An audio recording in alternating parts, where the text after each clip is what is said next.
Well, come back to Kings of the North, Doug Lesmerises, Bill Landis. It's time, Landis. We're doing playoff picks, right? It was like, everybody does. You got to check in, right? You got to check in. You got to get yourself on the record. People like to think about it. It's where the sport has evolved to. I think we can have conversations about many Northern teams within a playoff discussion. And in double checking this, last year, by my count, we did this 5 times, which I think is good. 5's not too many times to do 12-team bracket predictions in the course of a calendar year, is it? It might be the max. I mean, yeah, but no, it's good. I think it's important to check in at different sort of key moments throughout the preseason, the off season, and then within the season. So 5 sounds about right. Yeah. We did last year. We did January, which is what this version of picks will be. It's like post the season, pre-spring practice, and like pre this next round of portal movement. So last year we did that in January. This year we're not doing that till March. Then we did it in June, which was after spring and after the latest round of portal stuff. And then we did it like our official preseason picks that we did in late August, right before the season started. Then we did another little check-in right at the beginning of October, like maybe like 4 or 5 weeks in. What do you think? And then we did one more round right when he was getting serious. It was like, I thought it was beginning of November. It actually might have been October 30th. But again, like now we're gathering information. But part of the thing that I think is interesting is like we weren't that much better with our playoff picks once the season started compared to where we were in January.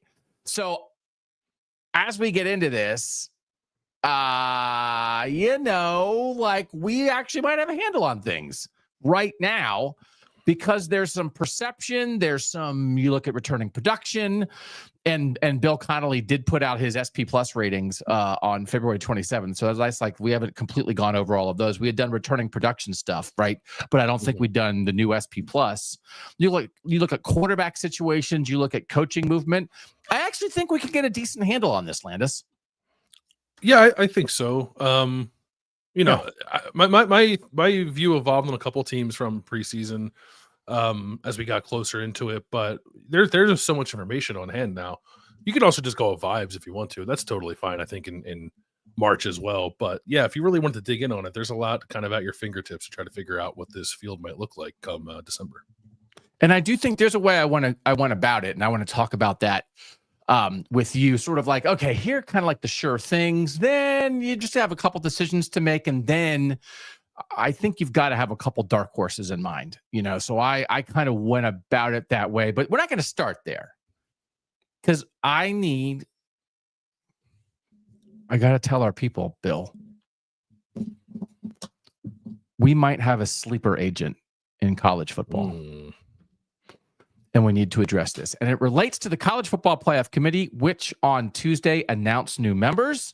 There is a 13-member committee. There are 7 who are holdovers from last year, but one of the changes, Mac Rhodes, the Baylor AD, was on the committee last year, but he wasn't the chairman. Ward Manuel, the Michigan AD, was the chairman. Now Mac Rhodes will be the chairman. So he's elevated. He's one of the 7 that's the same, but he's elevated. 6 new members.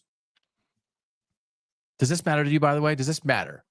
Does this matter before we even go? Do you care? Does it matter the people? I have to be honest. I don't particularly care. The thing I care most about is like I actually feel pretty strongly that people who are actively employed by universities shouldn't be on the playoff committee. But aside from that, I don't know that I care. Still agree with that. But instead, we have 6 active ADs who are part of it by definition, right? So here are the new people, right? You got Mark D'Antonio, former Cincinnati and Michigan State head coach. Totally North. All about the North, right? North. That's right. Ohio State defensive coordinator, all about the North. Damon Evans, the Maryland AD. He becomes the Big Ten current AD representative, replacing Ward Manuel. So that's your Big Ten AD. Maryland, one of our 28 teams, he's North. Ivan Maisel and Steve Weiberg. There's 2 media members on this year. There's usually only one.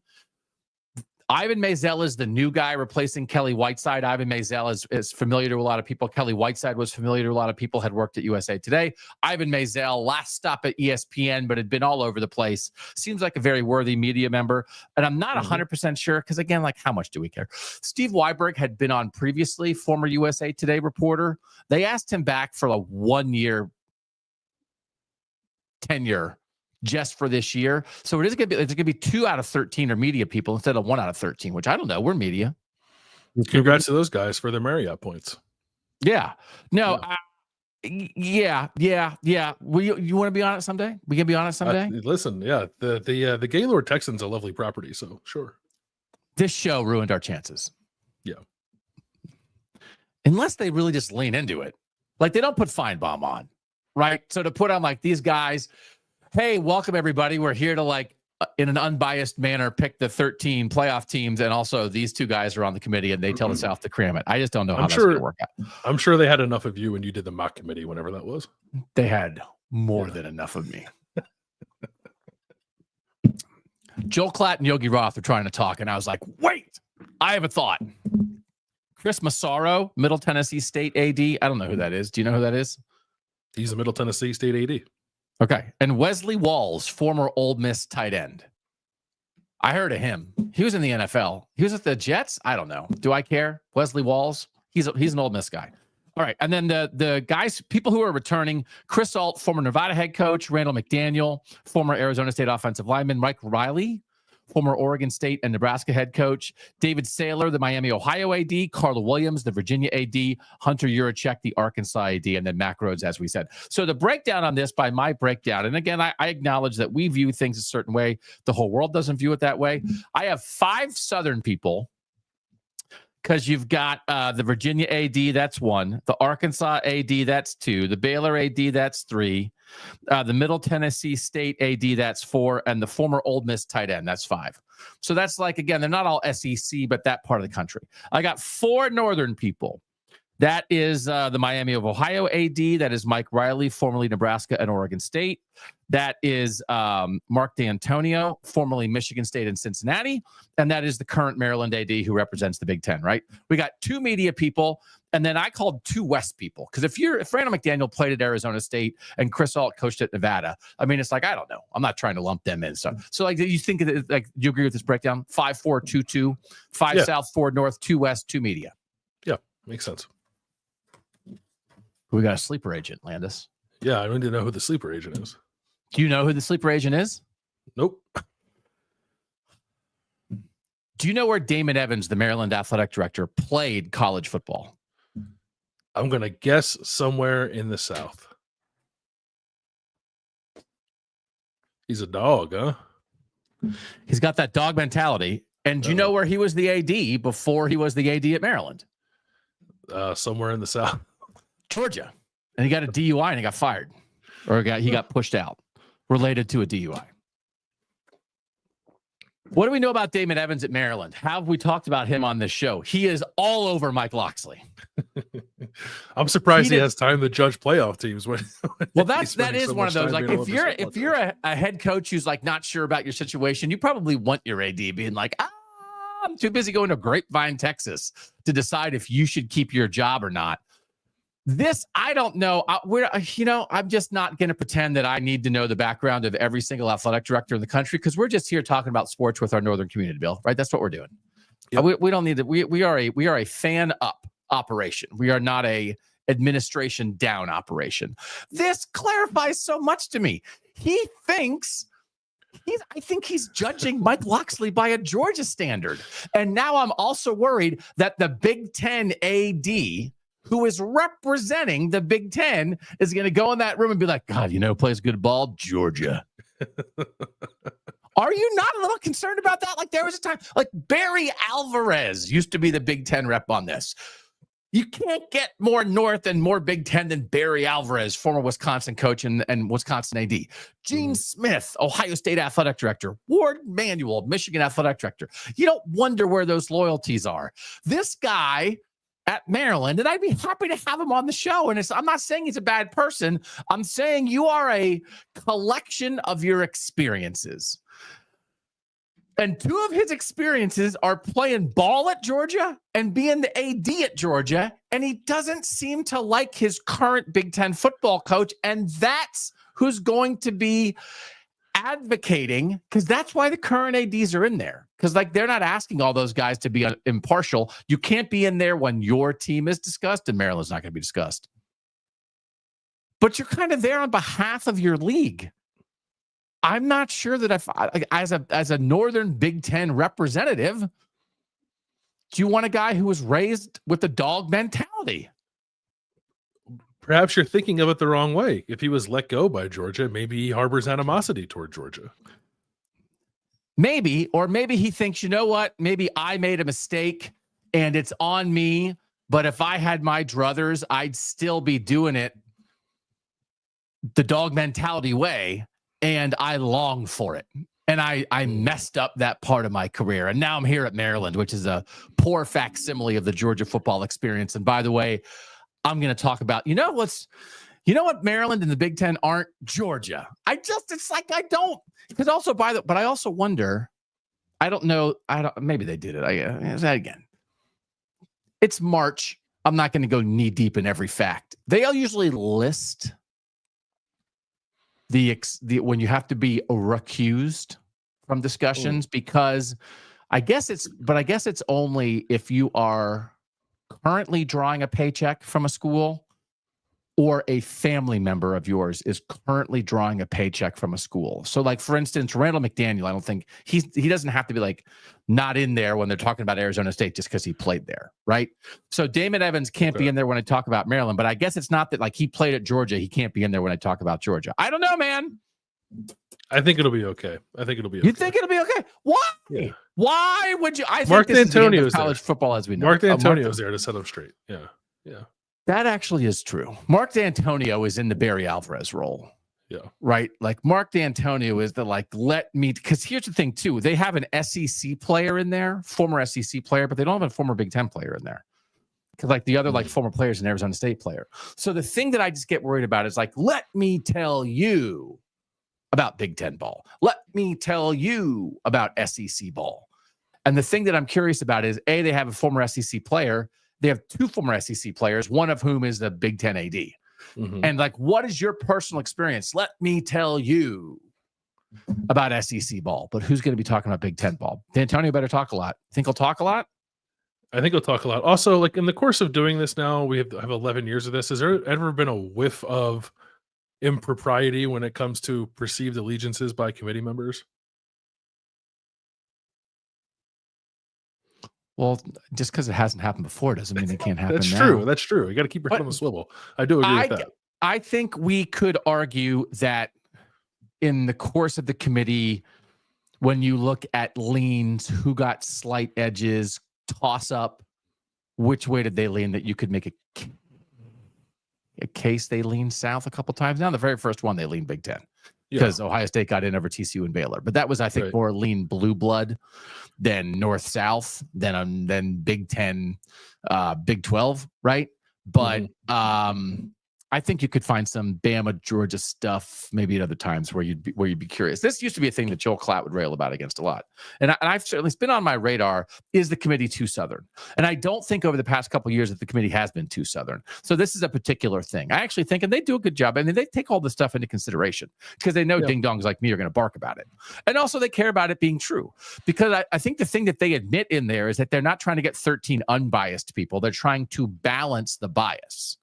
They're trying to balance the experiences because they do want some firsthand knowledge in there, right? Well, I coached in this league. I played in this league. I was around this program or these type of programs. And let me tell you, whereas, I would just put in 13 media members, but who am I to say? So, but also, do we think in the 12-team playoff world, the committee's decisions are greatly lessened? That if you are picking between the 11th team and the 12th team versus the 4th team and the 5th team, that is quite a difference. Yeah, and I think their role will only be diminished more moving forward, right? So I think you're right to point out or make sure that it's like balanced sort of regionally. But beyond that, I I don't know. I don't get too concerned about it because I don't actually think they have all that much influence anymore. And it's not like it's been wrought with problems in the past. So my biggest things are like I would prefer nobody, as I said, who's currently employed by university, but if you have to do it, at least like not too many of them, I suppose. And I have been frustrated in the past where like when pretty important teams were going to be discussed, people had to recuse themselves from the conversation. Yes. So like don't build a committee in a way where you have like, people who are tied to teams that are very likely to be into the playoff who have to then leave the room when you're discussing them. Yeah, I actually like that. You think about the acting ADs, the current ADs who are on it: Miami of Ohio, Virginia, Arkansas, Baylor, Maryland, Middle Tennessee. We're not going to run into that. No offense to those programs. I've always said, like, you should take the last place team in your conference the year before and make that AD. It's a version of Hard Knocks. Hard Knocks them. Yeah. You make that AD. It's like, who was the worst team in the Big Ten last year? Purdue. It's like, man, God, sorry. That didn't go your way. You had to tear down your program and hire a head coach and a whole new staff. But here's some Marriott points. Your AD's getting on a plane because you're not getting recused. And then if it's a comeback story, it's like, it's great. So you think, would this have been an appropriate, because we talk about headlines, amongst ourselves, you and I and producer Mike, trying to figure out, we want to draw people in. Listen, it's the off season. And are we less sensationalistic with our headlines than other shows? Yes. Would this have been a good headline for this show? Is there a Georgia sleeper agent on the college football playoff committee? Is that the direction we should have gone? Or is that not what we want to be? I'd be okay with that. Oh, dang it. I missed it. Okay. And then would he get mad if the word gets to him that somebody is calling him? And by the way, I'm not calling Damon Evans, the Maryland athletic director, a Georgia sleeper agent. I'm asking if he could be. Georgia sleeper agent, question mark at the end. Would he be mad, or would he just like, ha, ha, ha, college football? I don't know him well enough to know whether or not. Yeah. I think he could laugh it off. I think you guys could have a really fun conversation about whether or not he's practicing espionage in the CFP meeting room. Do you believe that I would ask him to his face whether he is a Georgia sleeper agent on the college football playoff committee? Yes, 100%. I 1,000% would do it. I might do it at Big Ten Media Days. Okay. Let's talk about the playoff, because we are making our playoff picks here, but we want to revisit. And again, this is fun for us, but I hope it's fun for the audience because we are not here from ourselves. I was thinking a lot about this week, Landis, and there's more stuff. Like, you see stuff that comes across. I just feel like there are shows and media members and hosts that are just like, you're either like your coach or administration first, right?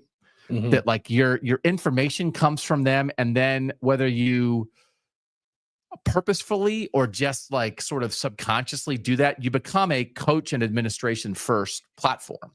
That like, that's the viewpoint you come with, because you're out there sourcing, you're reporting, you're talking off the record to all these people, and you view college football through that lens. Your coach administration first. Maybe you can be, and I don't like that. I understand some of those people. I understand the reporting side of it, but then when the reporting turns into affecting your viewpoint, I wonder. I don't like it. You can be player first, which I think is very valid. Like you think about it from a player's perspective. Should they be paid? Are they taken care of? The freedoms they should have, the way they put their brains and bodies on the line. They are the people who make this sport possible. I think that, and like former players, if you're a former player doing a show, you might lean that way. I think it's a great way to lean, right? Mm-hmm. And I think there are shows that do that. Great. But I think we're fan first, and we want to think about it from a fan perspective. You think that's fair? I think that's fair. Yeah, that's where I would prefer to be. And there are also, I think, as you had, like, there are plenty of team-centric shows that are hosted by fans, I think, who are not professional media members or players or administrators or whatever, who bring that perspective. But yes, I would like to lean more that way too. Yeah. Anyway, so we don't just do this for ourselves. I hope this is interesting for the fans, because I think people, and here's another thing that I would encourage, do this. I think it's fun. I think it's fun to track evolution of thinking. If you care about college football enough to be consuming this show on March 5th, make your playoff picks.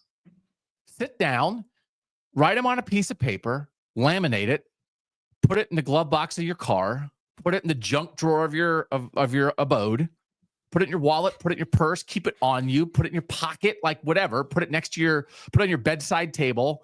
These are my March playoff predictions. And then do it again in the summer, and then do it again right before the season starts. Because I think it's interesting how you might find how your views change. So that's why we're reviewing it, because I think the evolution of thinking is interesting. And also to point out that we're as smart 10 months away as we are 1 month away.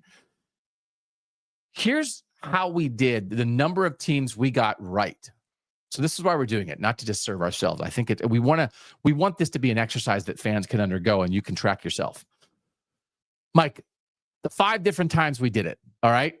In January, I got 7 of the 12 playoff teams right. Then after spring football in the summer, I only had 5 of the 12 right. Then right before the season start, when all the hay was in the barn, here we go. These are the most important official predictions. I only got 6 right. So I was better in January than I was in August. Then once we got like a month or 5 weeks into the season, I had 8 right. And the last time we did it, right as we were heading into November, I got 9 right. So I was 7, 5, 6, 8, 9.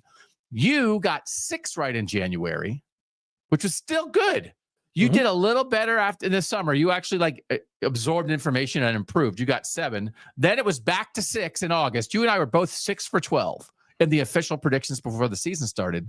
And then you were 8 in October and 8 right at the start of November. So the point, Landis, is we got a little better over the course of the year. The last 2 are in the season. But actually, our first picks before any spring ball or before any preseason camp were better or as good as our official predictions in August, which is just a reminder that sometimes you can overload yourself and get too cute, maybe. Yeah. That's, I don't know what I changed in August to fall down to 6, but you can definitely get too cute. Yeah. Because I think now, I wasn't researching for hours and hours to come up with my picks now, but I bet in August I was. Yes, I think that is true. For instance, so let's go to your picks. Let's show Bill's picks from last January, just as a point of information here. 1 Georgia, 2 Ohio State, 3 Florida State, 4 Utah.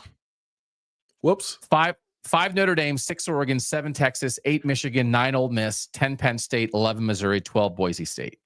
So you had Georgia, Ohio State, Notre Dame, Oregon, Texas, Penn State, Boise State, right? All right. So that's pretty good. You're feeling pretty good about that, right? So actually, I think I counted wrong. You actually had 7 right, not just 6. You had 7 right in the preseason. So, but the point of the point of this is, like, for instance, one of the things you did is you had Notre Dame in, and then by the time we got to the start of the season, I think you had Notre Dame out. I did, because I was worried about their offensive line. Yes, which turned out to be you were right to be worried, because all kinds of crazy stuff happened, but then they were okay. They figured it out. But the Charles Jagusaw injury basically knocked Notre Dame out of the playoff discussion for you, right? Yes. And then it turned out they found a way. But that was it was almost like too much information. You knew too much football. That's why. You were too smart, which is why your predictions weren't quite as good.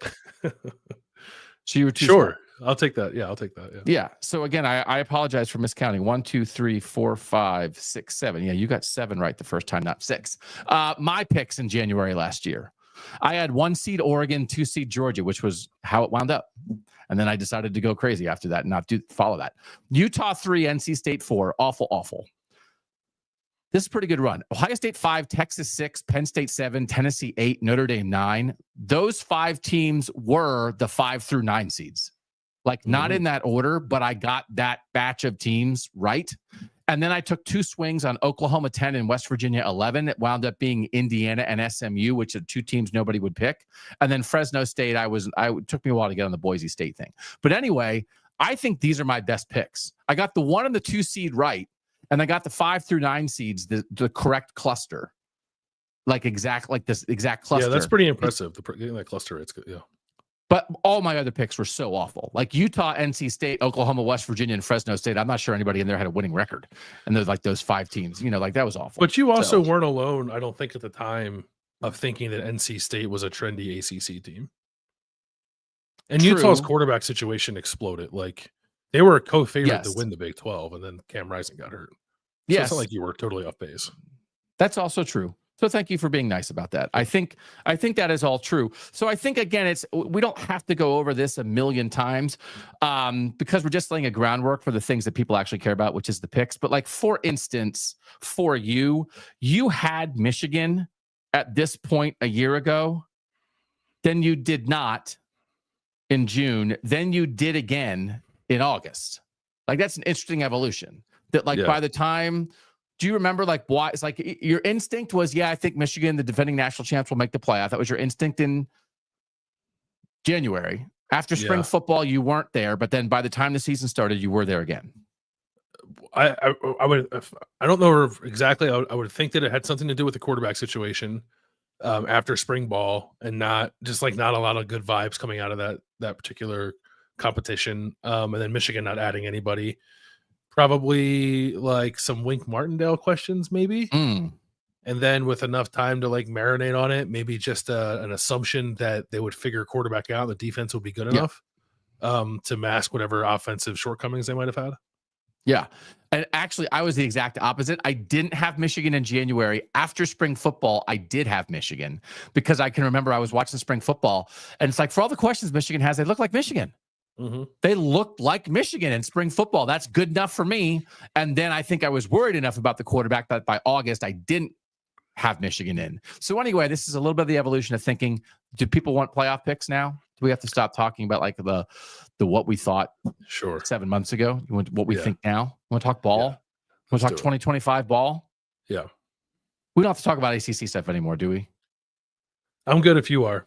Yeah, I'm good. All right, let's talk about ball. We'll do that next with our playoff picks on Kings of the North.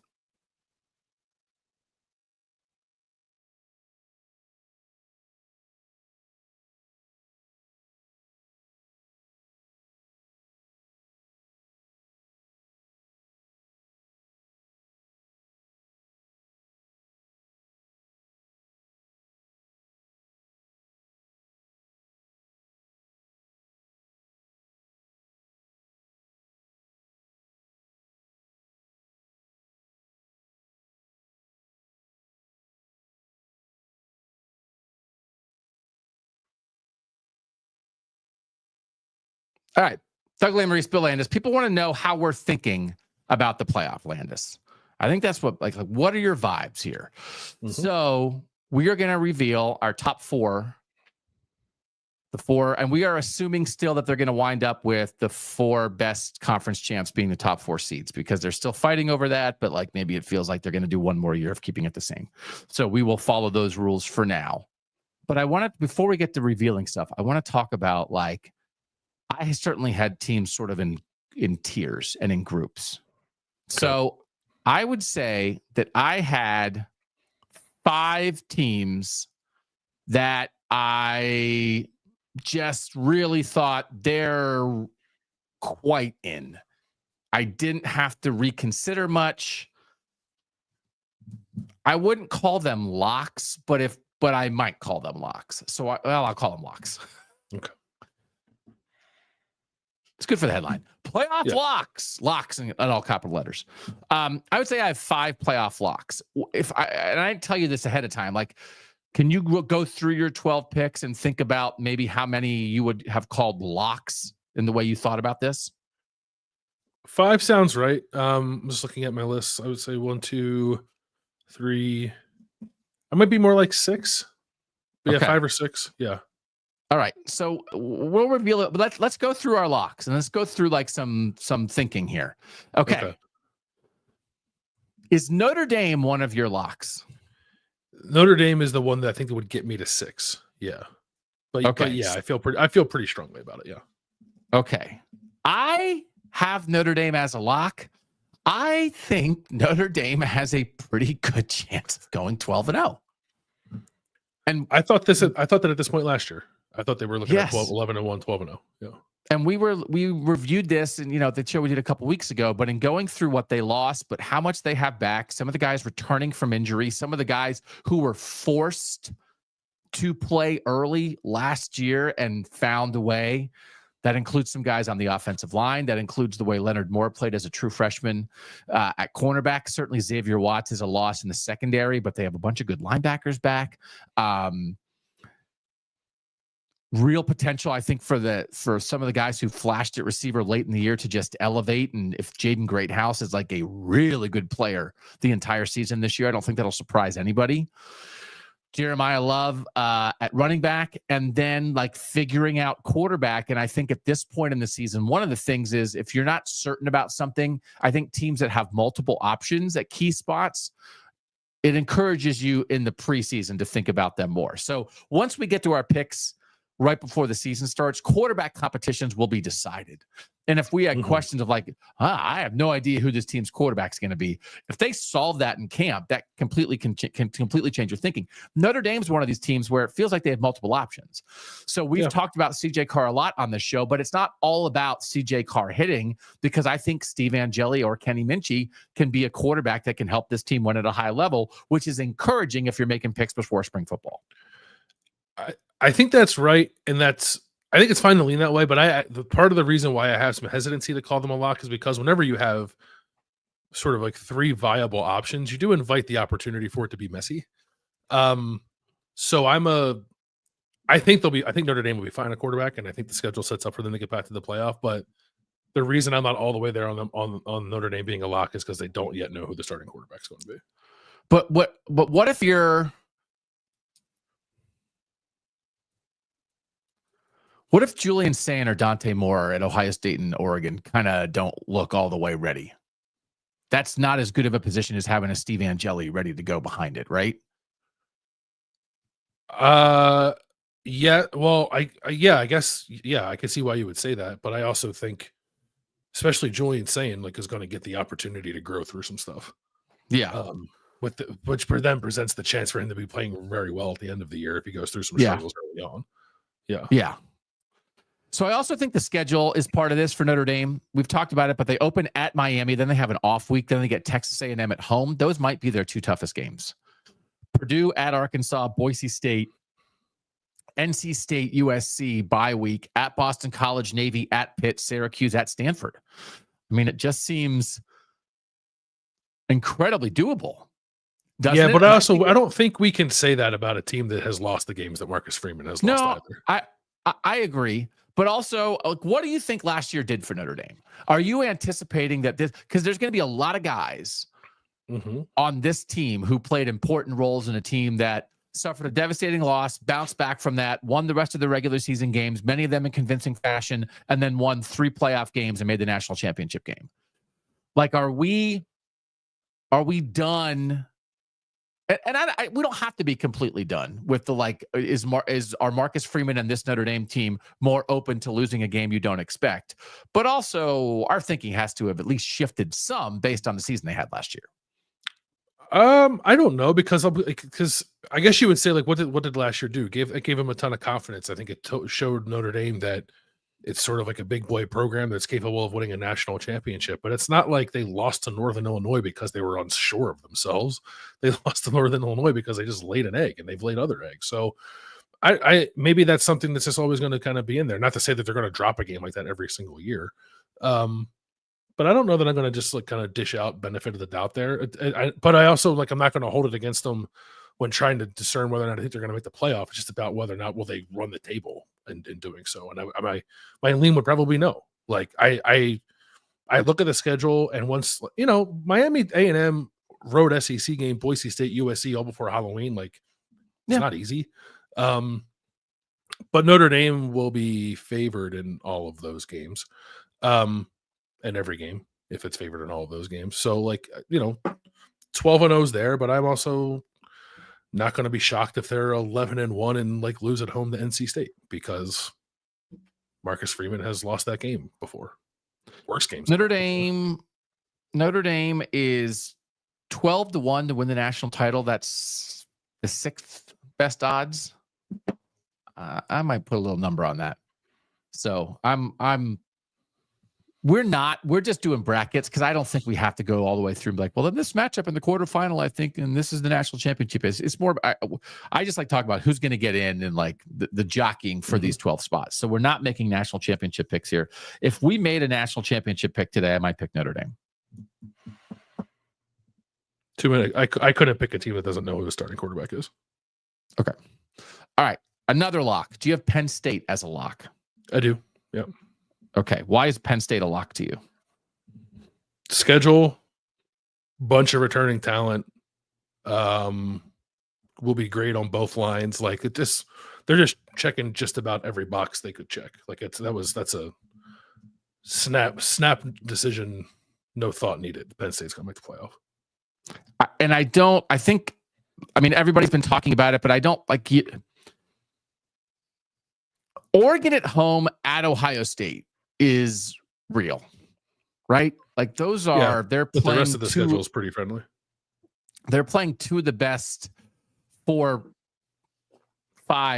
programs, right? Like we all understand what Ohio State and Oregon are.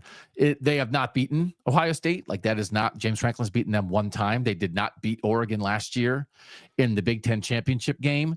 And this, I think, dives back into a little bit. If you look at Penn State and say like they had an easy path in the playoff and that's why they made the semifinals, and when they played teams like Ohio State and Oregon, like they didn't get it done, what's going to change now? Why would that be any different? I guess is part of the point. That's a national championship discussion, but even if they lose to Ohio State and Oregon, 10-2 Penn State should be in the playoff, and so it's easy to make them a lock. Yep. It's as simple as that for me. Yeah. Okay. I still know that I don't see another loss there. Then it's 10-2 at the worst. But if they are ready to ascend and be the best version of themselves, now we're talking about could they be the Big Ten champ and the number 1 seed?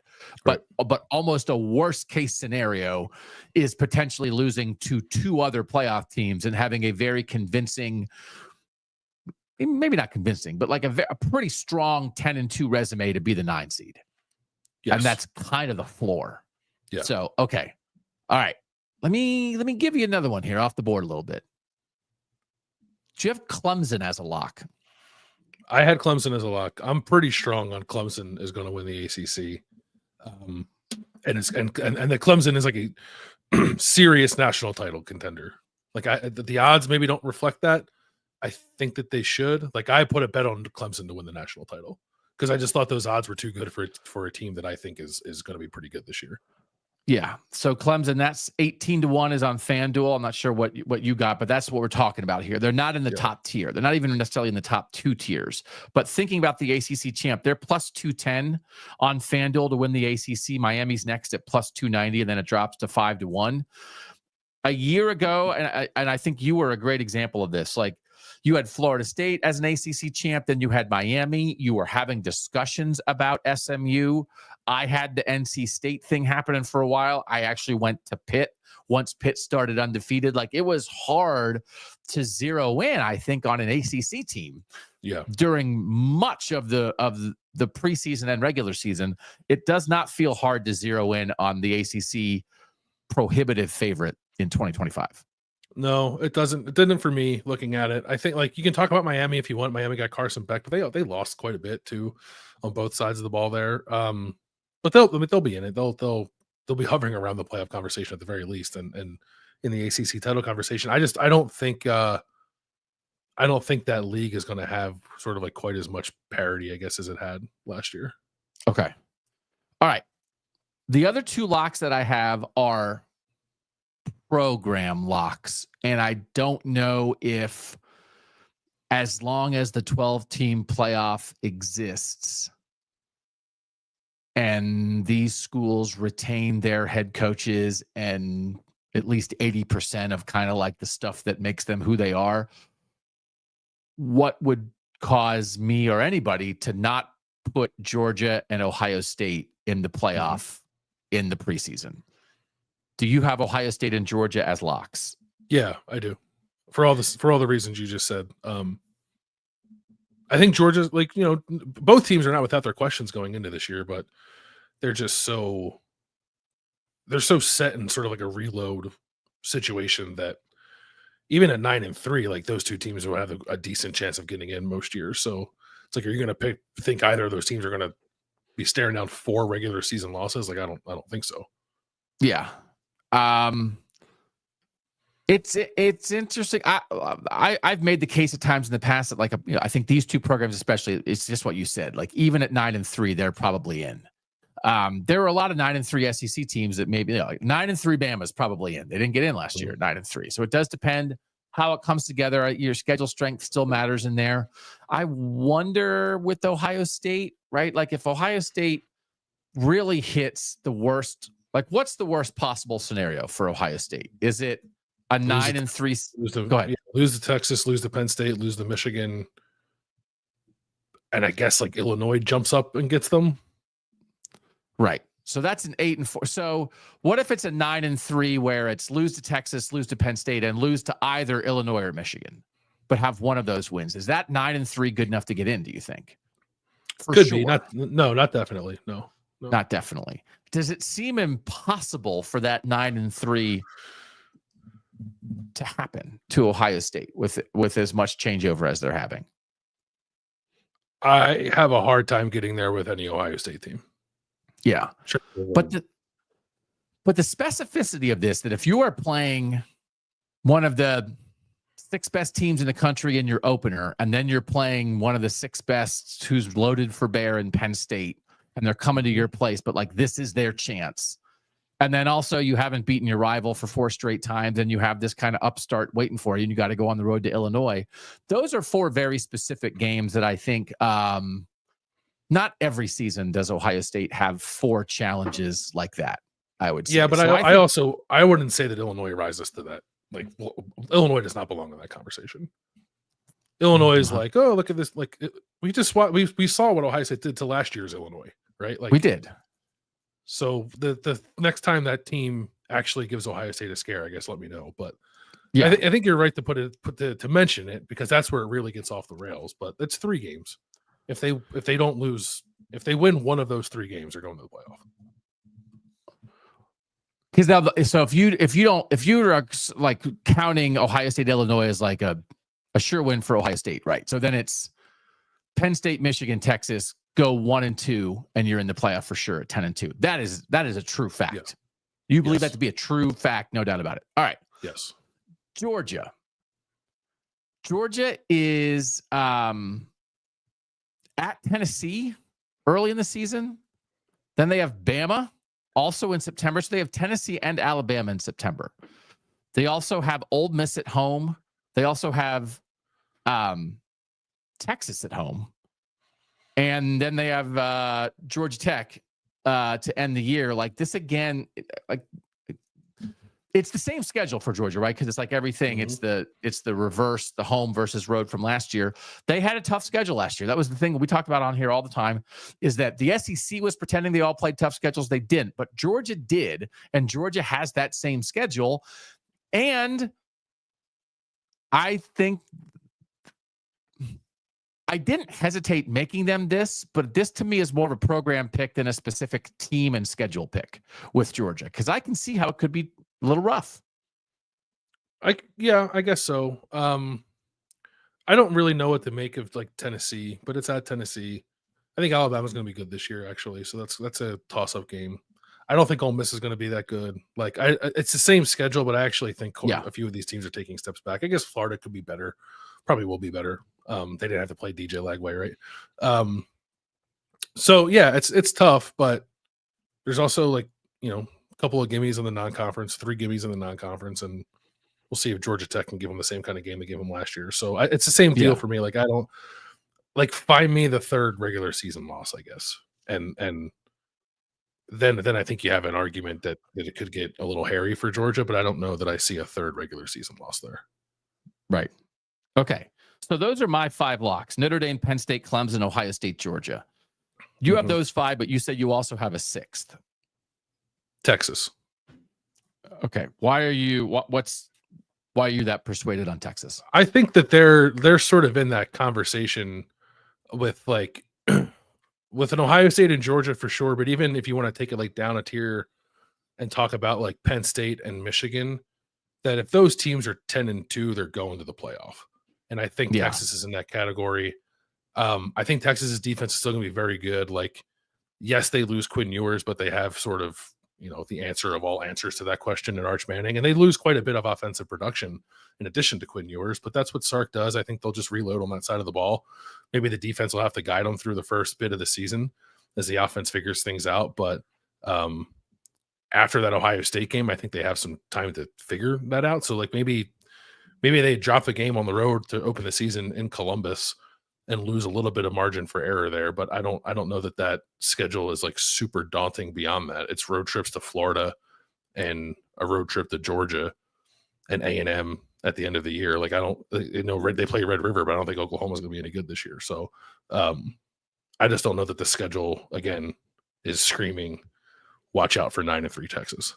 Yeah. So the SP Plus ratings again, which is like it takes into account returning production when he talked about returning production on this show, but it also takes in some recent history, some recent recruiting. It's a pretty good way to get an offseason power rating. The teams that we are talking about as like lock kind of category teams here, Ohio State is actually number 1 in the SP Plus ratings right now by Bill Connolly of ESPN. Penn State is number 3. Georgia is number 4. Notre Dame is number 5. Texas is number 7, and Clemson is number 11. So my 5 locks, your 6. It's 6 of the top 11. A year ago at this time, I look back, Bill, at where the teams that actually made the playoff, where they were in the SP Plus last offseason at this time of the year. 9 of the 12 playoff teams were in the top 27, and 8 were in the top 16. Georgia was 1, Ohio State was 2, Oregon was 3, Texas was 4. There was a shorthand last year that those were the 4 best teams. That shorthand started in January and I think held true through all the way until the season started, and then frankly held true through much of the season. So those were the clear top 4. Penn State was 7, Notre Dame was 9, Tennessee was 15, Clemson was 16, and interestingly, SMU was 27. That if you thought SMU came from out of nowhere, it's like 27th in the SP Plus is actually pretty good. Boise State as the group of 5 team was 50, and then the 2 off the radar teams, Arizona State was 82 and Indiana was 90. So I think that's not a bad guide of like, you better probably have 8 or 9 of your playoff picks should be like in the top 25 of the SP Plus right now. And that's not the only guide, but it's like a good guide, right? Like, does that feel like that you need to check yourself so you don't go too nuts with these things? Yes, it does. I will say I didn't do that. It's not that I ignored it. I just didn't look at it at all. So now I'm like trying to check my positioning here to see if I went really kind of out of bounds with anybody. I don't think that I did though. Yeah. I think every team I picked is like inside the top 30. Now, the other thing here is that, again, when you take in recruiting ratings and some stuff like this, these kind of ratings just lean south. They just lean SEC. Whether it's the reality of talent acquisition or whether it's the bias to how we automatically think any kid who commits to an SEC school is therefore a better recruit and gets a better recruiting ranking, and it makes a better class for his school. But the current SP Plus, the North only has 7 of the top 23 teams. Okay. So like, that's not a ton. By conference, so the other 16 are South. By conference, top 23 SP Plus right now. 12 from the SEC, 5 from the Big 10, 4 from the ACC, only 1 from the Big 12. Our 7 Northern teams that are in the top 23. Ohio State 1, Penn State 3, Notre Dame 5, Oregon 6, Michigan 13, Kansas State 19, and Iowa 21. And then we have a little run after 23. Indiana's 24, Illinois 25, BYU's 27. Mm-hmm. So if you're looking for like, hey, 9 of the playoff teams were the top 27 last year, we actually have 10 Northern teams who are in the top 27. Decent shorthand for who the contenders are. Yes? Yeah, I think so. The North tends like, and you want to look at this, the North does tend to kind of like bunch up between like 20 and 50. Which is like interesting. But yeah, I think good shorthand to look at the top 25-ish of the SP Plus to kind of guide your way. And then I don't know, looking at the teams outside of that, I don't know who you really want to be taking a swing on once you get past like 30, but I guess you could if you were feeling froggy in March. Yeah. I got a little froggy, I will admit.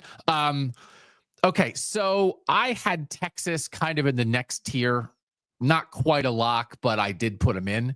One of the things that was difficult was how many Big 12 teams did you put in your playoff bracket? 2. You did put in 2. Mhm. Okay.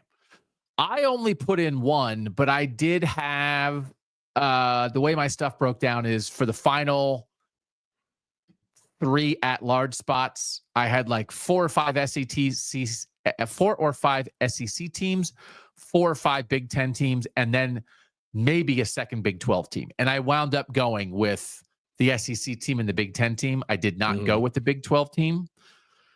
There are 2 Big 12 teams that stood out to me. So I'll just ask you, who are the 2 Big 12 teams that you have in?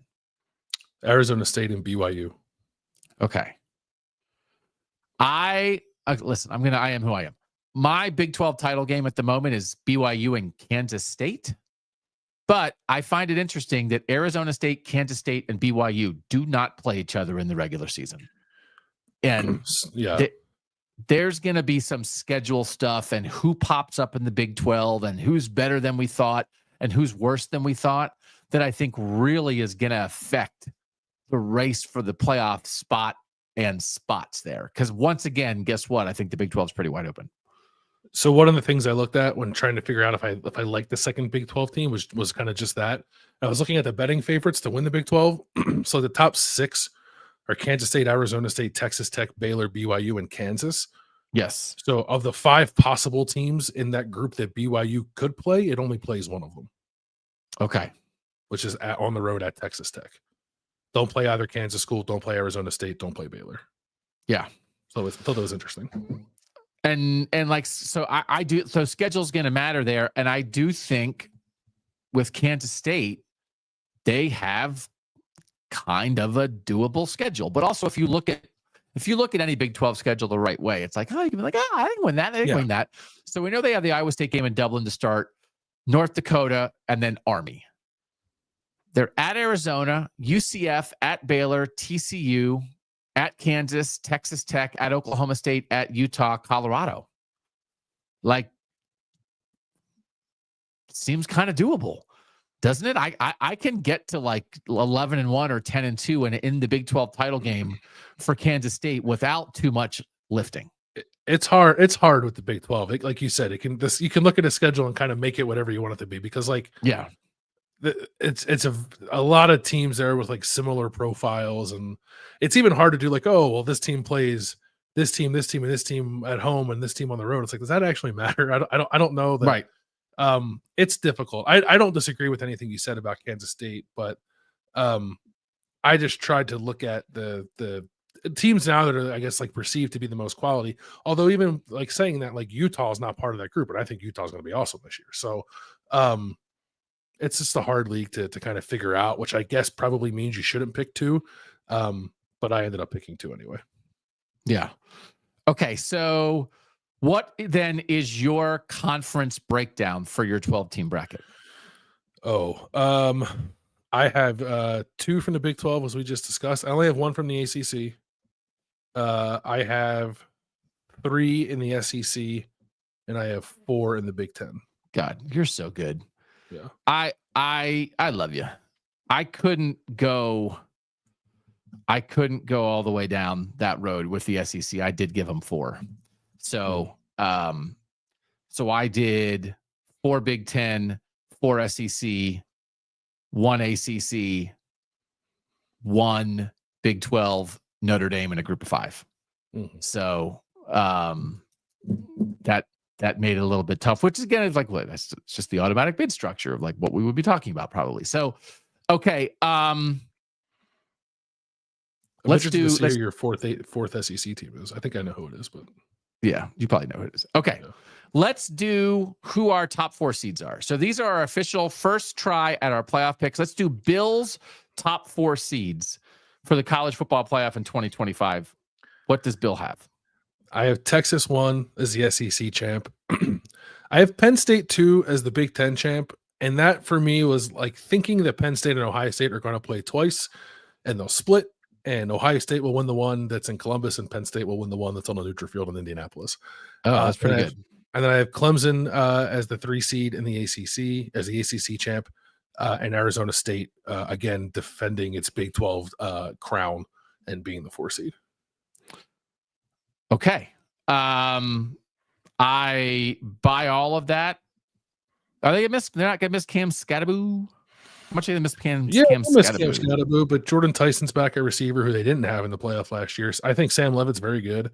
They return like almost their entire defense. I think almost their entire offensive line. They're number 2 in the country in returning production, behind Clemson, for a team that made the playoff last year and has a good quarterback, and I think has a good coaching staff. So, maybe the Big 12 is just a league that won't lend itself to a lot of repeat champions, but I felt pretty good about putting Arizona State there. All right. So we, again, not surprisingly, are pretty similar here. My 1 seed is Big Ten champ Penn State. I do actually think they probably get it done at Ohio State this year. Like, this is their peak moment to seize the opportunity with that. I don't know that I'm necessarily thinking about Penn State as an undefeated team. I do think they'll beat Oregon at home in September. And if they don't, then I think with the expectations that they're going to have, and again, should returning a bunch of good players and working your NIL to keep guys around and having offensive line depth and having a 3rd-year starter at quarterback and having 2 great running backs and having a really good defensive line, like, should that be bad? Should that be a burden? No, it shouldn't be. It's opportunity. But if they don't beat Oregon, it's going to be such a huge game so early. And people are going to be jacked for that in Beaver Stadium. If that doesn't happen, I would be curious where the season goes. But I think it will happen. I think they will beat Oregon. Number 2, I think Clemson might go undefeated, because I think you can run through Clemson's schedule, Landis, and like they open super interesting. 2 tough non-conference games. Partially defined by the SEC, because they open with LSU and they finish with South Carolina. Mm-hmm. And I think those are 2 teams that are going to be in the mix for a playoff spot. So that's also why, like, I think Clemson would actually have a chance to be the 1 seed. If they run the table and have 2 really good SEC wins against like top 25 SEC teams, I think that's possible. But otherwise, I think their conference schedule, there's some real opportunity there. So I think 12-0 is on the table. So I have them as the 2 seed. I have Texas as the 3 seed. So we agree on our top 3 seeds. And then I have BYU as the Big 12 champ, because like I'll pick a non-North team to win the Big 12 when hell freezes over. So like, I'm just not, I mean, I'm not gonna, like, I'm just never gonna study Baylor and Arizona and TCU and Texas Tech the way that I'm gonna study Iowa State and Kansas State and Cincinnati and West Virginia and Colorado and BYU and Utah on our teams and Kansas, right? I'm never going to. So then I'm never gonna be like, watch out for Texas Tech. I'm never going to say that on the show. I don't know that I'll ever do that either, but it was easier with the defending champ that has so much back. Also, just say it. Just tell me right now. Just be honest. Are you going to pick Sam Levitt to win the Heisman? No. I don't think so. No, but maybe. No, but I'm trying maybe. to think. I think I'm like a pretty strong no. The hesitancy was more like, do I think he could be like in the top 3? But I don't even know that I'd say that. Okay. All right. Let's do dark horses first before we reveal the whole bracket. What is the craziest team that you have in your bracket? Because I do think like I thought about like trying to replicate the Indiana SMU kind of thing. No, not Indiana SMU. Indiana Arizona State. That a year ago their SP plus was in the toilet, and they both made the playoff. A year ago, Arizona State right now was 82, Indiana was 90. So I don't know that I got that low on teams, but I tried to think of, do I have at least, and to be fair, that's what I tried to do last year, when at this point I had Oklahoma and West Virginia. So you take a swing and you look like a ding dong, but I kind of wanted to take at least 1 swing and maybe a swing and a half. So I tried to do that. Did you really try to take a swing?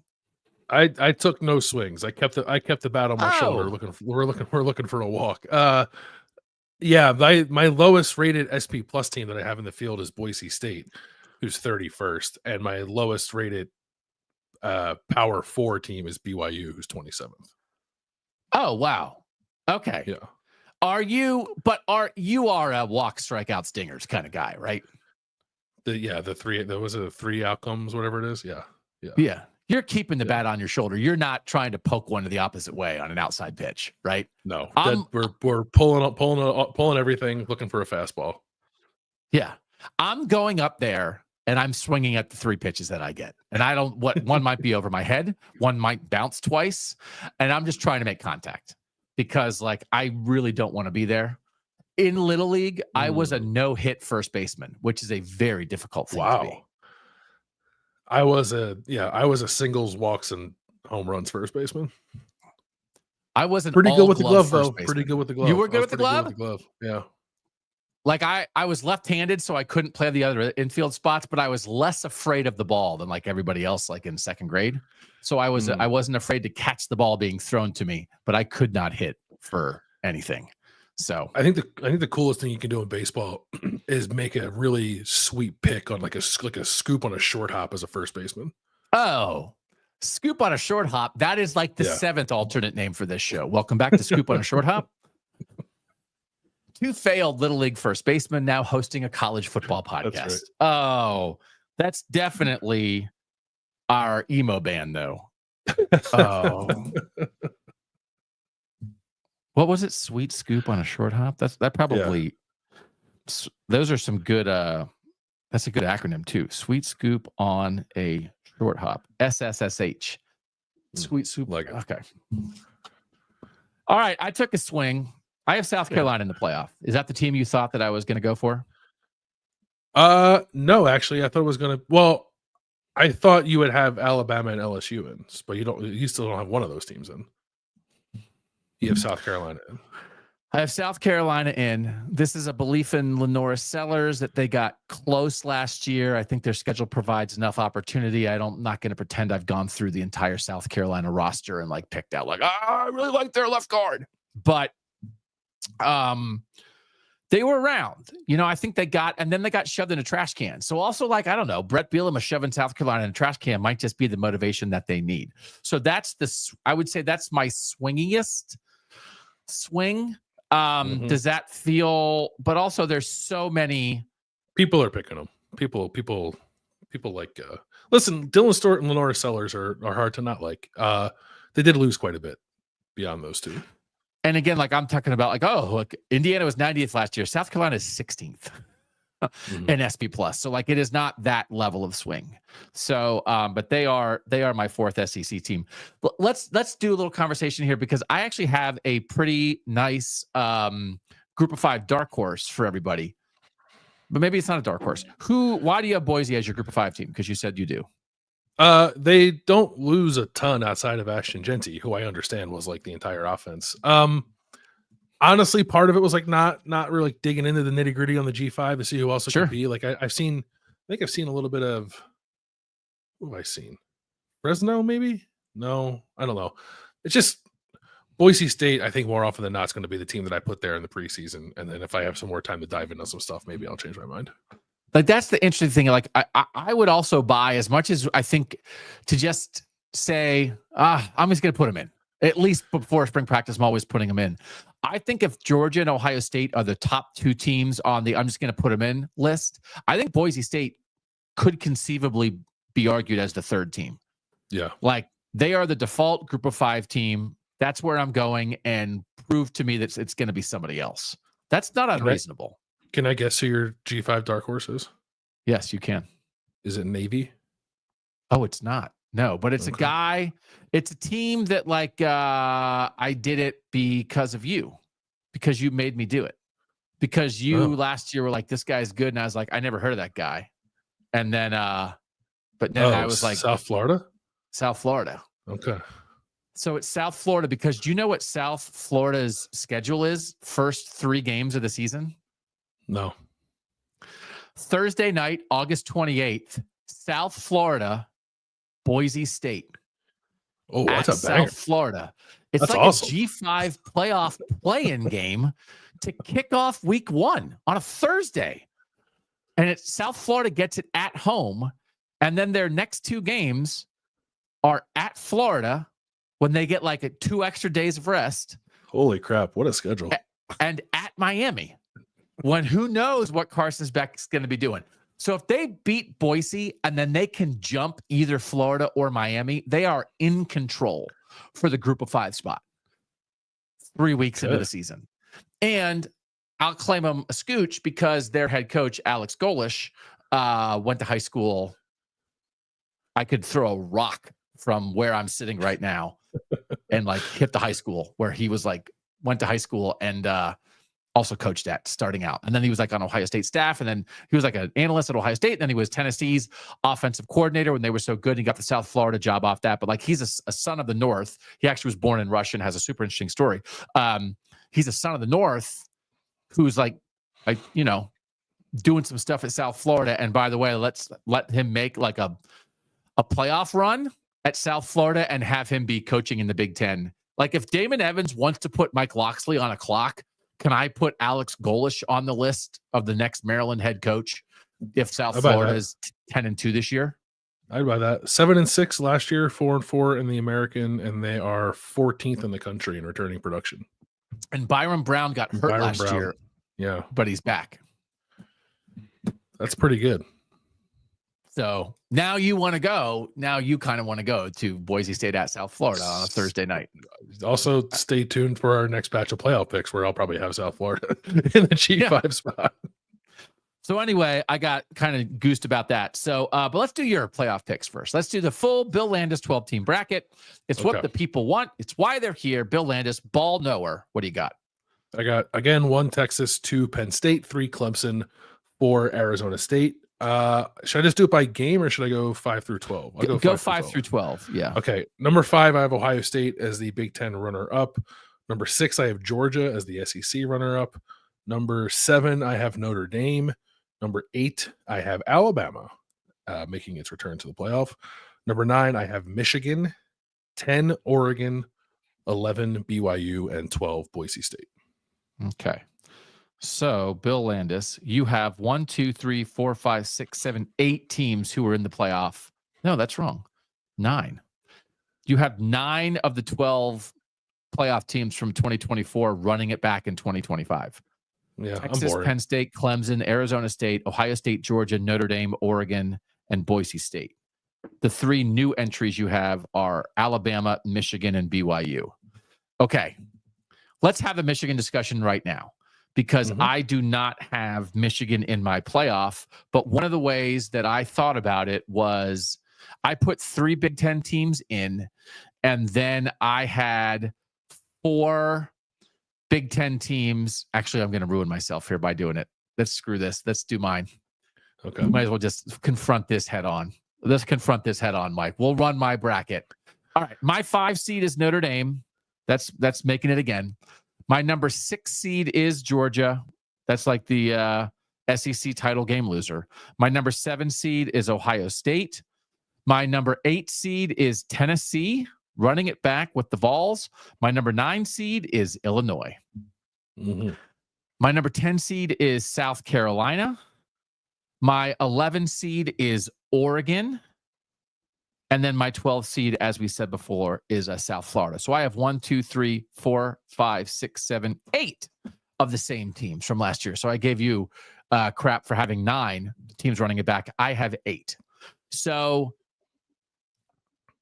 let's do. Oh, what do I see? Okay, let's do a couple things here. You and I both have Penn State, Ohio State, and Oregon in the playoff. We both have a 4th Big Ten team. You have Michigan. I have Illinois. Let's have a Michigan-Illinois discussion right here. Then I also want to have an Oregon discussion. Why do you have Michigan in the playoff?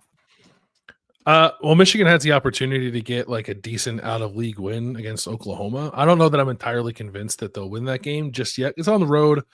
Michigan has some new pieces. Like, it could be somewhat difficult. I think Michigan's a better team than Oklahoma. So kind of in my mind, it was just that. Like, Illinois doesn't have an opportunity to do that outside of the Big Ten. And I don't think Illinois is going to beat Ohio State. And for as much as I like what Brett Bielema has done, and I think Illinois is going to be a very good, sort of formidable team and be good on both sides of the ball, like, I don't know that I'm just looking at the schedule and going, like, at Indiana, gimme. USC, gimme. Like, at Washington, gimme. Like, I don't know that Illinois has totally earned that yet.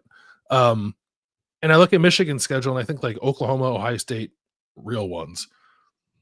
Not a whole lot else on that schedule that worries me. Maybe a trip to USC, but like I feel like as long as Michigan doesn't screw up quarterback again, 10-2 is quite reasonable. And if both those teams are 10-2, I think Michigan would probably be the one that got in. I kind of thought like Michigan, Oregon, Illinois would all be 10-2, and Illinois might be the odd team out.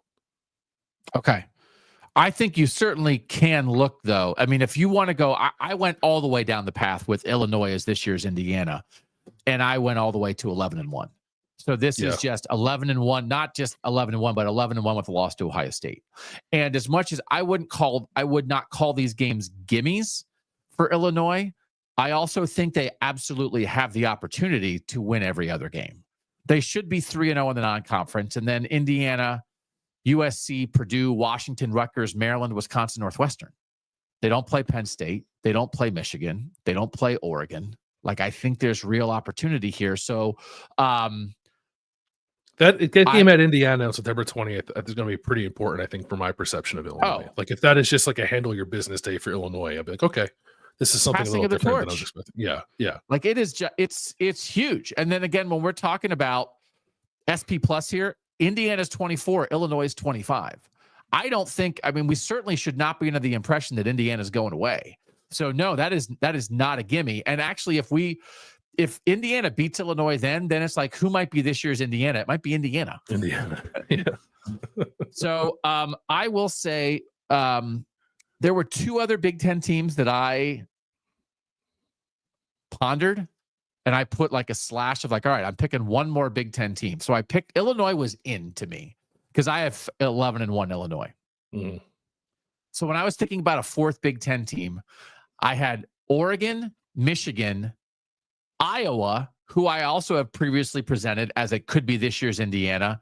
And then this is the craziest thing that I thought in my possible evaluation of playoff teams is Washington. Washington is 38th in SP Plus.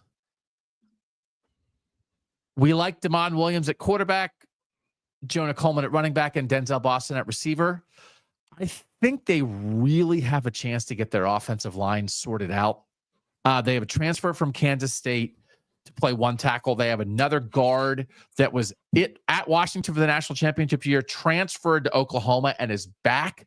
I think could help settle that. And then they have like three other guys who started a bunch of games on the offensive line this year, who I just should all be better, including Drew Arapazo. I think I'm saying the right name at tackle, that I think had a little bit of a rough year as a transfer, but maybe was thrown in a little bit early. And then they have four real opportunities. And if Washington is going to be in that mix, they're going to earn it, because Washington has like three potential bangers, I think, at home, if I look at it the right way. Ohio State, Illinois, Oregon. Okay. Ohio State, Illinois, Oregon at home. And like, what if you win two of those? And they were so good at home last year that I don't know. When I was trying to go off the radar a little bit, I was really starting to convince myself about that. And then the schedule is full of opportunity, but is actually probably too hard. So I pulled myself back, but it makes me want to think about the Washington Huskies a little bit more. I'm really interested in Washington. I sort of like want them to make me think about them, if that makes sense. Yeah. Looking at the schedule, it's just like they play Ohio State, Michigan, Illinois, and Oregon. Right. Tough. 3 of the 4 at home. The only one on the road is at Michigan. True. I also don't love that they have to travel to Maryland the week after playing Ohio State. Yep. And they go like Ohio State at Maryland, Rutgers at home, at Michigan, Illinois with no break. Yep. Tough stretch. I just like that was enough for me to kind of stay away from it. So I was curious about that. So anyway, we split on Illinois and Michigan. I definitely thought about Michigan. I absolutely think Michigan's going to be in the mix. And I think that Oklahoma game, as you pointed out, it's going to really be telling very early on. I am not a lock on Oregon, but other than the Penn State trip, which I'm going to operate at the moment as a loss, everything else certainly looks winnable. So then it's like, Yeah. okay, well, they don't even have to be perfect. Maybe Dante Moore takes a little time. They're rebuilding a lot of stuff, but they're going to have a lot of transfers with experience. You're going to help them do that. I think, and they eased into it last year and barely survived against Boise State. I think their schedule is like more survivable this year, other than the Penn State thing. But I do think, again, their schedule also might not have enough marquee stuff on it. I'm not sure that Oregon, 9-3 Oregon, I don't think is in. And I would be curious about the specifics of 10-2 Oregon, depending who they're matched up against in a playoff discussion. I think that's all fair. Like three pretty tough road games at Penn State, at Iowa, at Washington. Yes. I think there's an interesting discussion to be had about Oregon. Like, is Oregon, have they earned the I don't know, I guess benefit of the doubt's the right word, that we give to teams like Ohio State and Georgia, or do we need more body of work there? Like, is Oregon still a program that kind of operates with contending windows, unlike some of these other teams that are like closer to the top of the rankings? I don't really know the answer to that yet. I think this season probably will be telling in answering that question. Yeah, but I'm on alert, and I think we expressed that earlier. Like I'm on alert, not for a step back year, but maybe. And I don't know. I do believe. I think in like they did a lot. They did everything right last year. They solved their offensive line problems. They played 8 straight weeks and managed to hold on at Wisconsin when maybe that would have been an opportunity for the schedule to just get you. Like, they deserve a ton of credit for what they did, but they also, they beat Ohio State by 1 point. That, like, maybe it's just time for some of that stuff that went their way to not go their way. And then if that's the case, like, where are we? Right. So I do think that could play into it a little bit as well. So we're split on Illinois and Michigan. And then I'm not going to pick Bama as a playoff team until I see what the quarterback situation is. Why are you okay? Why do you have Bama in the playoff? I think there's like an opportunity for Kalen DeBoer to like take a step back and catch his breath. He's a good coach. Like, maybe he's not the right fit. He's a good football coach. So I think they just put like a little bit of a better product out on the field. They have quarterback questions, but they go with the true freshman Keelan Russell. Like, I think they can be pretty exciting with him and Ryan Williams. They have a decent amount back otherwise, sort of in returning production, from a returning production standpoint. So I just, they were 1 win away from being in last year, for like as wonky as their season was. So I kind of just think they're going to go 10-2 instead of 9-3 and get in. Okay. I'm not hot taking it. I think he is a good coach who's in the wrong spot. And I am going to operate under that assumption. But why are you put Notre Dame in the playoff. Yeah. Who do you think Alabama's quarterback is going to be? And we don't have to do a 10-minute breakdown on Alabama's quarterback. The freshman, Keelan Russell. You think he's going to win the job as a true freshman? Yeah. And you think that will go well? Yeah. I think Kalen DeBoer, and now he has Ryan Grubb back with him. Like, they know how to put a friendly system, I think, around a young quarterback. Okay. Yeah. I'm not there on that at all. 8 teams similar for our playoff picks. We are united on Penn State, Clemson, Texas, Notre Dame, Georgia, Ohio State, and Oregon. 1, 2, 3, and BYU. 1, 2, 3, 4, 5, 6, 7. Those are the 8 we agree on. Where we differ, I have South Carolina. You have Alabama. I have Illinois. You have Michigan. I have South Florida. You have Boise State. I have Tennessee as a 4th SEC team. You have Arizona State as part of having 2 Big 12 teams. So do you think in June you will search for a little more off the radar team when we do this a second time that showed you something in the spring? Or are you comfortable with this? I might. Well, yeah, because I mentioned like Utah. I'm going to be thinking about them in the Big 12. They're not like totally off the radar, but they're 32nd in SP Plus in the preseason. Like, I don't know. Maybe there's room in the Big 12. I feel pretty strong about what I have in the Big 10 and the SEC, but maybe in the Big 12 there's opportunity. Okay. All right. Those are our playoff picks. We got to put them on record. So we did. And when we come back, we will also put on record our thoughts about watching things, eating things, and thinking things. We'll do all that next on Kings of the North.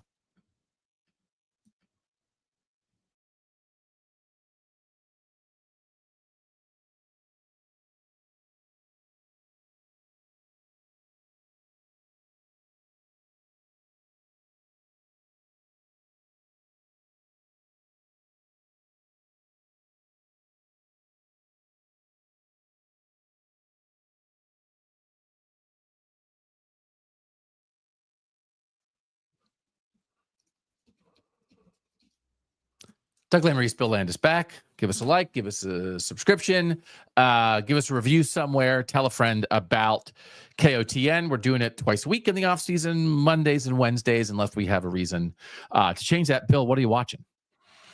My child is very into Toy Story at the moment, but I had only ever seen the first two. Okay. Throughout my 36 years on this planet. So we watched the third one, and I don't like that Pixar makes people sad. Oh, I don't like Pixar's so good at making people sad. They're great at it. They're phenomenal films. I still haven't seen the fourth one actually, but I've watched now the third one for the first time. And it's great. It's good. I like it. It's very clever. It's funny. I like that they put things in there for adults to laugh at and for kids to laugh at. But then at the end, when the kid gave his toys to the little girl, I got sad. Yeah. I would say the main two themes overall of Pixar movies are, one, death is all around us. And two, we cannot halt the passage of time. Which is great. Also, toys are crazy. Woo! I'm a toy. Woo! I'm a fish. I'm a dinosaur. I'm a monster. Like, hey. But right. So also like, welcome to the world. Yeah. Because they really get you when you have a kid. And then it's like, yeah, there is, I'm going to tell this on my daughter who probably will see this. I actually think it might be from the fourth Toy Story, but there's a song that they sing. It's like a very short song that is sung about like a little girl and her toy, and that like the girl kind of didn't want the toy anymore. And like, that was like, it's like, and it's a very sad song. And my daughter like bursts into tears every time she hears it because it makes her think of our dog. But this is like that someday like that. But it is all about the two things that I talked about. We cannot halt the passage of time, and death is all around us. And it's a Pixar song. And like they play it like during the fireworks show at Disney parks. And my daughter is like, ah. But that's how they get you. Oh, they get you. And then when you're a parent and you have a kid, and it's like they're smashing you in the face with the passing of time is inevitable, and your sweet little thing on your lap right now someday is going to be 40. Yeah. Welcome, brother. I do like, because I like the movies, but like I do not have like a comprehensive knowledge of all the Pixar films. I'm sure we will work our way through all of them with our child. But like, the saddest I think I've ever been watching a movie was like watching Inside Out. Yeah, like it's like I wasn't ready for it. that was like I was not expecting to be overcome with that particular emotion while watching a children's movie, but here we are. I asked you the other day if you said seen Inside Out 2, and you were like, no, Inside Out 1 made me too sad, so I'm not going back. So it's I'll watch it eventually, but the first one really got me. Yeah. Up, you've watched Up or no? I have seen Up, Yeah, like the beginning of Up is like, sometimes conceiving children is difficult. And it's like, it's a cartoon. What are we doing? How is this a thing? So yeah, welcome to the world of Pixar, where they are just yo-yoing your emotions for the heck of it. They're pretty good at it. If they have like Billy Crystal do a funny voice, they think it's all okay. Maybe it's not. Death. That'd be a good title for like the next Pixar movie. Death is all around us, featuring Pete Davidson. He's a crazy giraffe who is surrounded by the inevitability of death.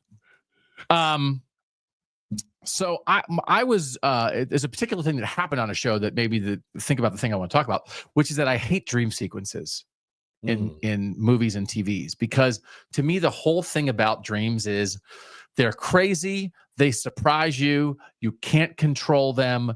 Maybe you can figure out why you had a dream, maybe you can't, but it's the whole surprising nature of your subconscious and what it is doing to you. And then I just hate when writers in TV shows and movies use a dream sequence, because it's not subconscious, it's conscious, and to like make a point. And it's such a cop-out to me, that because you can make a character dream anything, and then you can have them interpret that dream any way you need to like move the plot forward. And I think it's so stupid. It immediately turns me off. I think characters should not dream. Just have them live, because dreams are random. And dreams are personal and random. They are not scripted, and they are not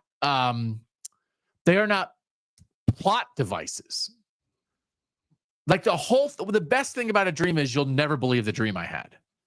But like when characters do that in anything, it's always like, you'll never believe the dream I had, which is foretelling something that's going to happen 35 minutes from now. And I hate it. I hate it. You know what I'm saying? I don't like them either. I don't like them either. I like the way John in the chat said they're a crutch. I think that's right. Yes. Yeah. Absolutely. Absolute crutch. So I hate it. Is our What You Eating the same?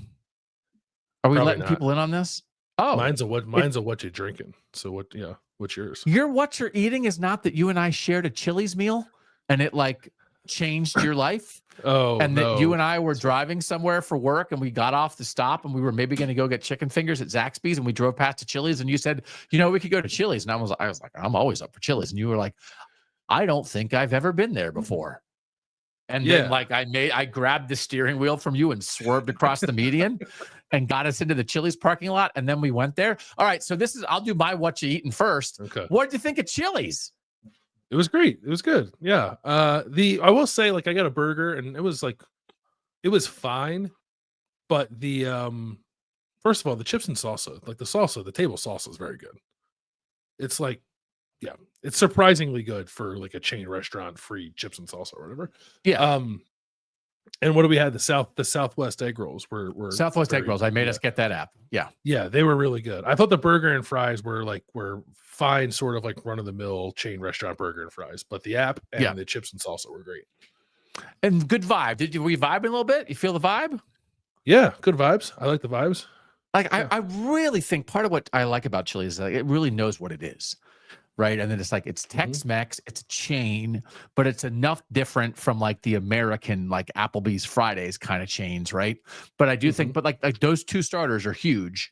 I would put the Southwest egg rolls up. It's like, if we're going to do like 5 best apps, kind of in any chain restaurant setting, I think Southwest egg rolls at Chili's are definitely up there.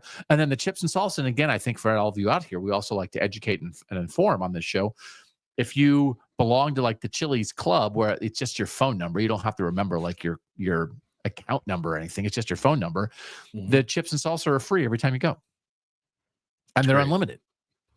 So like, think about that. Think of how often you go to a place and like you have to pay for the chips and salsa. It's really a definer. Is it not a defining characteristic of, were the chips and salsa free or did I have to pay for them?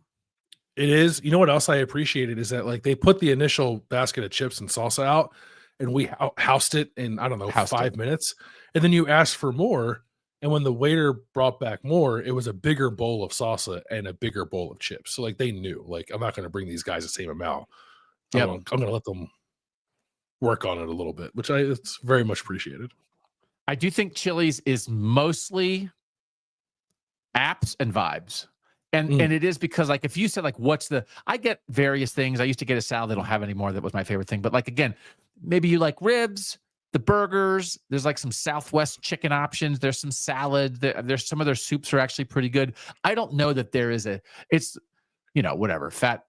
Mike Myers is singing the Chili's baby back ribs song. I don't know. I'm not a ribs guy. I don't know if the ribs are actually stupendous, but there's a pretty good variety in that range.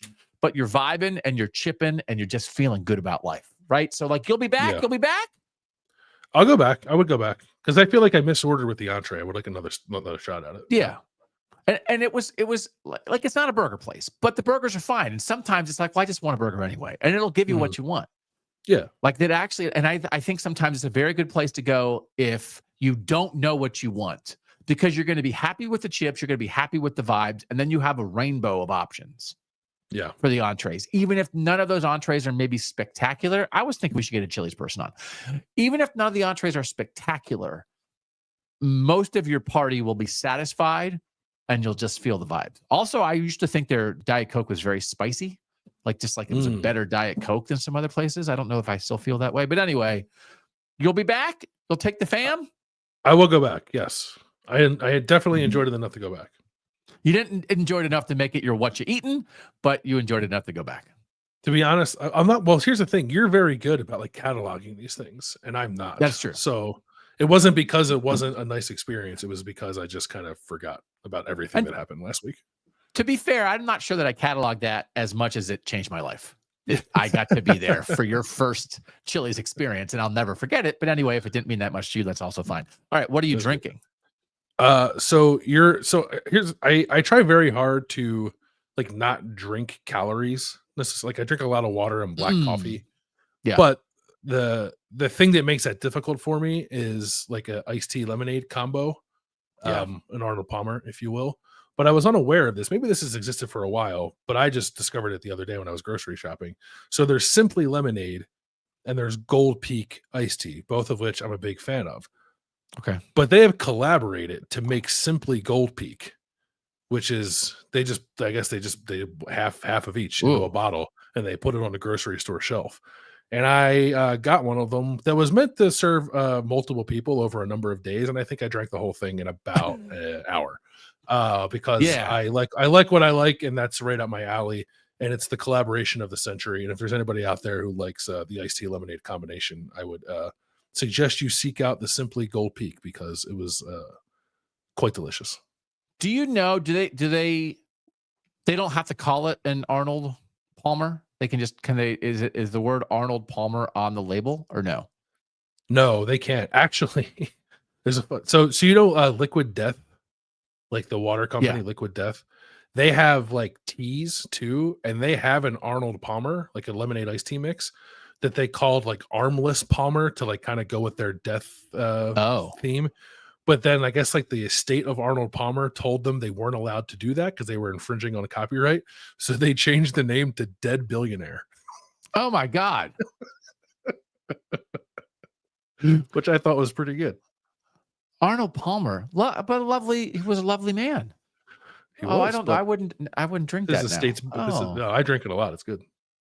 Oh, you drink Dead Billionaire. Okay. Yeah. I actually did you write down something to think about? I'm excited, like the weather's starting to turn a little bit. I mean, so for our northern audience here, I hope the weather is starting to turn for you. And I was thinking like I keep a cheap gym membership year round, mostly for no reason, but to like make myself feel better about throwing money away. But I really was thinking like in where we are in Ohio now, I think like 7 months out of the year, you can probably get enough done outside that you don't need a gym membership. So I think I'm going to get rid of it because it's turned a little bit. Like we're in early March and like I don't know that it's going to snow again. I think it might snow like tomorrow night, but after that, it's supposed to be nice again. No, I'm excited about that too. There was one other Columbus related thing that I was thinking, and I'm curious if you're aware of this. Are you aware of how often cars crash into buildings in Columbus? No, but this feels like something that is interesting. What happened? There's an Instagram account called like Life in Cbus. It just like chronicles like news and like happenings and like restaurants and whatever, like stuff that's going around in the city, which is nice to follow. But they've also been chronicling because like my wife and I have noticed it too. It's like, because it happened like there's like a auto parts store down the street from us, and like 3 years ago somebody it doesn't make any sense, it's not in an intersection, but someone just drove clear through the front door, and we're like, boy, that's weird. And then it like kind of kept happening, and this was a couple years ago, and then it happened a lot last year. So then this Instagram account started just like counting up how often it's happened, and I guess there's a chance it's not comprehensive, but it's happened 15 times this year already that a car has driven into a building. It happened the other day, actually. It was kind of scary, like in a daycare over the weekend. So thankfully there was nobody there, but someone drove their car into a daycare. But it happens all the time. People will back their car into a place. They'll be driving too fast down the road and hit a bump and fly off the road into the side of a building. Like, it is crazy how often, and maybe Columbus news is just better about being on top of it. But like, I lived in a pretty big city for a long time in Philadelphia, and I can't recall many instances of a car driving into a building. And it's happened 15 times here just this year, and it's March 5th. So we are looking for like some projects to do here at KOTN. Cars driving into buildings. I don't know that it has something to do with college football, but like I think we could massage it and become collaborate with those folks, and we could just keep track of, like, again, throughout the North, we could ask people to shout out, has a car in your area driven into a building? Because Yeah. To be maybe clear, it's these are like something- accidents too. These aren't like people aren't doing it Yes. intentionally. Yeah, they're just like Yeah. car accidents. It's not People a hit their car prank. into a building. Yeah. Yeah. Yeah. Oh, that seems terrible. I wonder if there's something about, are there too many buildings close to roads? You know, like maybe. Yeah. It's just like the thing where like everyone moves to a new city and they think that everyone in that city is the worst driver they've ever encountered. And like I've definitely thought that living in Columbus, and I feel bad about it sometimes, but then I also see that 15 people have driven their car into a building, and then I kind of feel vindicated. Yeah. No, that would be good. Like you hit a fire hydrant, you think like, well, at least it wasn't a building. Yeah. Could have been worse. An inch of snow in Ohio tonight. Okay. Good job by me celebrating the beginning of spring 4 hours before it ended. Okay. That's also life in the North and life in the Midwest. So I should have known that. I apologize for even bringing that up. Thanks as always to our producer, Mike Yerstowski, for making us look good and sound good. We just do so appreciate you guys being with us here, especially in the off season. If you can help continue to spread the word of Kings of the North, we're forever grateful for that. And as we mentioned, like spring football is underway at a couple places. Purdue started on Tuesday. Other schools, a bunch of schools are starting next week. 10th, 11th is like a lot of start dates for teams. And so we will be diving into more specifics around spring football because, well, guess what? We like to talk ball here. So again, thanks to Mike. Thanks to this loyal, educated, dedicated audience that we wouldn't be able to do this without you guys. And we will see you next Monday. For now, he's Bill Landis. I'm Doug Lesmerises, and that was Kings of the North.